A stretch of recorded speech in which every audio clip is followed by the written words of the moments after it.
तर आज आपण अशा एका प्रश्नाचं उत्तर शोधणार आहोत, जो प्रश्न हजारो स्वामी भक्तांच्या मनामध्ये दररोज निर्माण होतो आणि अनेक जण तो प्रश्न विचारायला घाबरतात.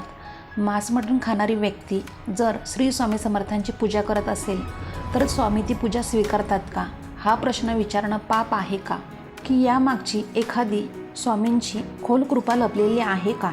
नमस्कार, श्री स्वामी समर्थ. सर्वांचं आपल्या चॅनलवर खूप मनापासून स्वागत आहे. स्वामी महाराज तुमच्या सगळ्या चांगल्या इच्छा पूर्ण करो. स्वामींच्या कृपेने तुमचा आजचा दिवस शुभ जाऊन ही स्वामीचरणी प्रार्थना करते मी आणि आपल्या आजच्या व्हिडिओला सुरुवात करते. तर आता तुम्हाला समजलं असणारच आहे की आपण आज कोणत्या संदर्भात माहिती जाणून घेणार आहोत. तर कृपया व्हिडिओ शेवटपर्यंत नक्की पहा. अतिशय खूप छान आणि उपयुक्त माहिती आहे. तर आणि तुम्ही नवीन असाल, पहिल्यांदा आपले व्हिडिओ पाहत असाल तर आपल्या चॅनलला सबस्क्राईब नक्की करा, जेणेकरून आपले दररोजचे जे नवीन व्हिडिओ येतील ते सर्वात आधी तुमच्यापर्यंत पोहोचतील. आणि सर्वात महत्त्वाचं, व्हिडिओ आवडल्यास आपल्या व्हिडिओला नक्की एक लाईक करा, कमेंट करा. तर बघा, आज मी तुमचे कोणाचेही मन हे दुखवणार नाही, भावना दुखवणार नाही. आज मी कोणावरही बंधन घालणार नाही. आज मी फक्त स्वामींच्या विचारानुसार सत्य मांडणार आहे.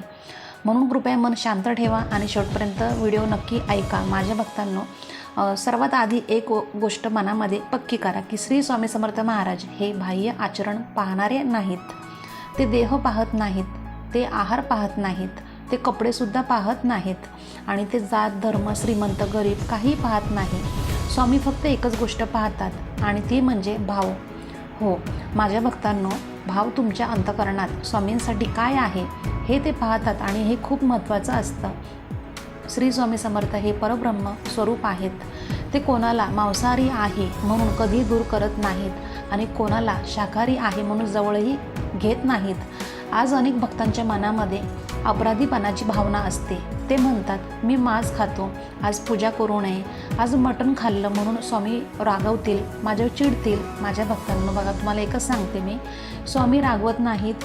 स्वामी शिकवतात, स्वामी आपली चूक सुधारतात, स्वामी हात धरून पुढे नेतात. आता तुम्ही श्री स्वामी चरित्र सारामृत हा ग्रंथ तुम्हाला माहीत असणार आहे आणि तुम्ही वाचतसुद्धा असणार आहे. आता माझे सगळे स्वामी भक्त हा वाचत असतात ग्रंथ. तर बघा, तुम्हाला माहीत आहे स्वामी चरित्रामध्ये अनेक ठिकाणी उल्लेख येतो की काही भक्त मांसाहार करणारे होते आणि काही जण मद्यपान करणारे होते आणि काही जण रागीट होते, काही जण अहंकारी होते. पण एक गोष्ट समान होती, त्यांच्या मनामध्ये स्वामी होते, त्यांची श्रद्धा खरी होती, प्रामाणिकपणे ते श्रद्धा करत होते, सेवा करत होते. म्हणूनच स्वामींनी त्यांना कधी नाकारलं नाही, त्यांना कधी दूर लोटलं नाही, त्यांना कधी अपमानित केलं नाही. स्वामींसाठी ताटात काय आहे हे महत्त्वाचे नाही, स्वामींसाठी मनात काय आहे हे महत्त्वाचे आहे. जर स्वामी फक्त बाह्य शुद्धता पाहत असते तर आज आपल्यापैकी एकही जण त्यांच्या चरणाशी उभा राहू शकला नसता. आता प्रश्न येतो, मग मांस खाणाऱ्यांनी पूजा करू नये का? तर बघा, नाही. सर्वात मोठा गैरसमज आहे तो, जर तुम्ही मांस खात असाल पण तुम्ही स्वामींचा अपमान करत नसाल, जर तुम्ही पूजा करताना स्वच्छता ठेवत असाल, जर तुमच्या मनात नम्रता असेल, जर तुमच्या मनात अहंकार नसेल, तर स्वामी तुमची पूजा नक्कीच स्वीकारतात. पण हो, एक महत्त्वाची अट आहे, ती मी तुम्हाला प्रामाणिकपणे सांगते. आता काही भक्त म्हणतील की ठीक आहे, पूजा स्वीकारली जाते, पण मग मांसाहार झालेल्या दिवशी नक्की काय करायचं? चला, हे स्वामींच्या विचाराने स्पष्ट समजून घेऊया आपण. तर आता एक अतिशय महत्त्वाचा मुद्दा समजून घ्यायला हवा, तो म्हणजे स्वामी सेवेमध्ये मांसाहार केल्यानंतर नित्यसेवा नेमकी कशी करावी. हा विषय अनेक जण चुकीच्या पद्धतीने समजून घेतात. म्हणून आज मी गुरुचरित्राच्या आधारावर अगदी स्पष्टपणे सांगते की स्वामी सेवेमध्ये मांसाहार केल्यावर त्या दिवशी नित्यसेवा करणे अयोग्य मानले जाते. कारण मांसाहारामुळेच शरीरासोबत मनाचाही अस्वस्थपणा निर्माण होतो आणि सेवा ही केवळ बाह्य कृती नसून ती मनाची स्थिती पाहून स्वीकारली जाते. गुरुचरित्रामध्ये स्पष्ट सांगितले आहे की ज्या दिवशी पुण्यकर्म घडले नाही तो दिवस वाया गेला असे समजावे आणि म्हणूनच ज्या दिवशी मांसाहार केला जातो त्या दिवशी नित्यसेवा थांबवावी. हा नियम भक्ताला शिक्षा देण्यासाठी नाही तर सेवेमध्ये शुद्धता टिकवण्यासाठी आहे. म्हणजे लक्षात ठेवा माझ्या भक्तांनो, बघा, मांसाहार केल्यानंतर सेवा करणे म्हणजे सेवा बंद करणे नाही, तर त्या दिवशी सेवा स्थगित करणे आहे. त्या दिवशी पूजा, जप, अभिषेक, मूर्ती स्पर्श हे सुद्धा टाळावे. कारण अशा वेळी आपले मन एकाग्र नसते आणि शरीरही अशुद्ध अवस्थेत असते. आपल्या घरामध्ये मांसाहार झाला असेल तर त्या घराचं वातावरणही अस्वस्थ होतं, वास राहतो. म्हणून अशा वेळी सेवा न करता फक्त मनाने स्वामींचे स्मरण करावं. फक्त डोळे बंद करून एवढेच म्हणावं, स्वामी आज माझ्याकडून चूक झाली आहे, मला क्षमा करा. उद्यापासून मी प्रामाणिकपणे शुद्धतेने मन एकाग्र करून मी तुमची सेवा करेल. स्वामी नक्की ही सेवा आपली स्वीकारतात. काही भक्त विचारतात, मग त्या दिवशी काय करायचं? तर गुरुचरित्रानुसार अशा दिवशी पूर्ण सेवा टाळून फक्त नामस्मरण करावं आणि पचन पूर्ण होईपर्यंत म्हणजे साधारण 48 तास प्रतीक्षा करावी. आणि या काळामध्ये आपण फक्त दूध, फळं किंवा हलका शाकाहारी आहार घ्यावा, जेणेकरून मन आणि शरीर दोन्ही शांत होतील. स्नान करून स्वच्छ कपडे घालून नामस्मरण करता येईल, पण मूर्तीला स्पर्श करू नये. हे नियम श्रद्धेपेक्षा शुद्धतेसाठी आहेत, हे लक्षात ठेवा. कारण आपल्या घरामध्ये मांसाहार आपण ज्यावेळेस करतो त्यावेळेस वास असतो, तर खिडक्या उघडून हवा खेळती ठेवावी, वातावरण शुद्ध ठेवावं.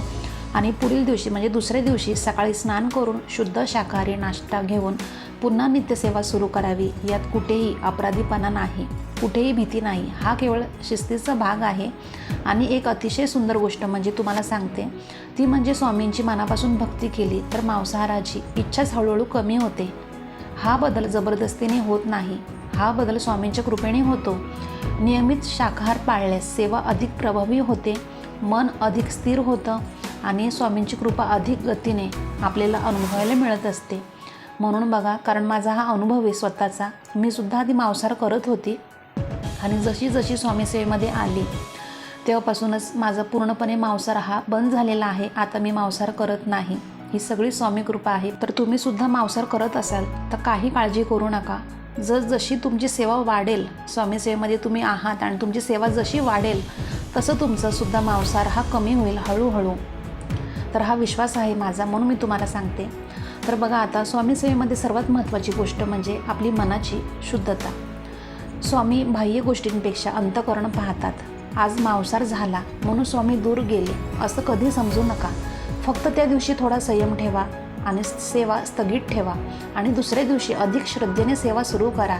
स्वामींची कृपा नियम पाळणाऱ्यावरच होत असते, नियम समजून घेणाऱ्यावरही तितकीच असते. जो स्वामी भक्त नियम पाळून सेवा करतो. खरं म्हणजे बघा, स्वामी सेवेमध्ये कोणतेही नियम नाही आहे, फक्त आपण आपली शुद्धता ठेवायची, मन एकाग्र करून सेवा करायची. बघा, स्वामी कृपा ही होते म्हणजे होतेच आपल्यावर. आणि आता अजून एक महत्त्वाचा विषय समजून घ्यायला आपण पाहिजे, तो म्हणजे असा आहे, मांसाहार करणाऱ्यांनी गुरुपूजेमध्ये तुळशी आणि प्रसाद कसा घ्यावा हा विषय अनेकांना माहीत नसतो आणि इथेच चूक होते. तर गुरुचरित्रानुसार मांसाहारामुळे शरीरामध्ये आणि हातामध्ये अशुद्धता होते, म्हणून अशा अवस्थेत तुळशीपत्राला थेट स्पर्श करू नये. तुळस ही केवळ वनस्पती नाही, ती सात्विक शक्तीचं प्रतीक आहे, म्हणून शुद्धता पाळणं अतिशय महत्त्वाचे आहे. मांसाहार केलेल्या हाताने तुळशीपत्र स्पर्श केल्यास पूजा अप्रभावी ठरत असते आणि गुरुचरित्रामध्ये सांगितलेलं आहे की अशा दिवशी तुळशीला हात लावण्याऐवजी दुरूनच नमस्कार करावा आणि मनामध्ये प्रार्थना करावी. गुरुवार किंवा पूर्ण शाकाहारी दिवस असेल तेव्हाच तुळशीला स्पर्श करावा. तसंच प्रसाद घेतानाही काळजी घ्यावी. मांसाहार झालेल्या दिवशी नैवेद्याचा प्रसाद हाताने घेऊ नये. तो प्रसाद डोक्यावर अर्पण करून मनाने ग्रहण करावा. शक्य असल्यास दूध फळांचा उपवास करूनच प्रसाद घ्यावा. घरात मांसाहाराचा वास असेल तर गुरुपूजेआधीच पूजाघर शुद्ध करावं आणि त्याच्यासोबत दिवा लावायचा, अगरबत्ती, धूप लावायचं, वातावरण शुद्ध करायचं. गुरुचरित्रानुसार बघा, मांसाहार करणाऱ्या व्यक्तीने किमान 48 तास शाकाहारी राहिल्यानंतरच पूजेनंतर तुळशी प्रसाद घ्यावा असे सांगितलेले आहे. हे नियम शिक्षा म्हणून नाही, तर गुरुकृपा अखंड राहावी. गुरुकृपा आपल्यावर असणं सुद्धा महत्त्वाचं आहे. लक्षात ठेवा माझ्या भक्तांनो, बघा, स्वामी आणि गुरु भाव हे स्वीकारतात, पण तुळस आणि प्रसाद घेताना शुद्धतेची मर्यादा पाळणं हे भक्तांचं कर्तव्य आहे. स्वामींच्या पूजेच्या वेळेस मांसाहार करून लगेच पूजा करू नये किंवा अति अहंकारामध्ये पूजा करू नये. शरीर आणि मन शांत झाल्यावर स्नान करून स्वच्छ कपडे घालून मन एकाग्र करून श्री स्वामी समर्थ या पवित्र नावाचा जप करत पूजा केली तर स्वामी नक्की प्रसन्न होतात. आणि सेवा म्हणजे बघा ढोंग नाही, सेवा म्हणजे नियमाचा बडगा नाही, सेवा म्हणजे प्रेम आहे. स्वामी कधीही तुम्हाला जबरदस्तीने बदलत नाहीत, ते तुमचं मन बदलतात. आधी ते तुमच्या सवयी हळूहळू बदलतात अनेक भक्तांचा अनुभव असा आहे की स्वामींची सेवा सुरू केल्यानंतर आपोआप मांसाहार कमी होतो. म्हणजे असा माझा अनुभव आहे बघा, तेच तुम्हाला सांगते. कारण राग कमी होतो आणि व्यसनसुद्धा सुटतं, मन शांत होतं. हा बदल दबावामुळे होत नाही, तर हा बदल भीतीमुळे नाही, हा बदल स्वामींच्या कृपेने होतो. लक्षात ठेवा, स्वामींना परिपूर्ण माणूस नको, स्वामींना प्रामाणिक भक्त हवा असतो. आज काही लोक असं म्हणतात, तू मांस खातोस, स्वामी तुझी पूजा स्वीकारणार नाही. पण जे कोणी असं म्हणतात ना, तर बघा मी एकच सांगते की स्वामी समर्थ महाराज हे करुणासागर आहेत. ते कोणाचं मन कधी तोडत नाहीत, ते कोणाला दूर लोटत नाहीत. ते फक्त एकच मागणी करतात, निष्कलंक भाव आणि अढळ श्रद्धा. म्हणून माझ्या प्रिय भक्तांनो, सेवा सोडू नका, नामस्मरण सोडू नका आणि आपल्या स्वामींवरचा विश्वास सोडू नका. आज तुम्ही जसे आहात तसे स्वामी स्वीकारतात आणि उद्या तुम्ही चांगले व्हाल, कारण याची जबाबदारी स्वतः स्वामी घेतात. शेवटी आपण एकच प्रार्थना त्यांना करायची की स्वामी महाराज, आमचं मन हे शुद्ध ठेवा, आमची श्रद्धा तुमच्यावरची अढळ अशीच राहू द्या, आमच्याकडून सेवा जास्तीत जास्त करून घ्या, अशी तुम्हाला एकच त्यांना प्रार्थना करायची आहेत. बघा, ते कधीच तुमच्यावर रागवणार नाही आणि हळूहळू तुमचं मांसाहारसुद्धा हे कमी होईल. तर आता तुम्हाला समजलं असेल तर, आणि जरी तुमचे काही प्रश्न असेल, काही समस्या असेल तर आपल्या व्हिडिओच्या कमेंट बॉक्समध्ये कमेंट नक्की करा, मी रिप्लाय देईल. आणि आजचा व्हिडिओ तुम्हाला थोडा तरी आवडला असेल तर आपल्या व्हिडिओला लाईक करा, शेअर करा, जास्तीत जास्त सबस्क्राईब करा अजून केलं नसेल तर, आणि कमेंट करायला मात्र विसरू नका. एक कमेंट नक्की करा. तर आपण दररोज अशाच नवीन व्हिडिओमध्ये भेटत जाऊ. तर आजचा व्हिडिओ मी आपल्या स्वामी समर्थ महाराजांनी रुजू करते आणि इथं समजे. धन्यवाद. श्री स्वामी समर्थ.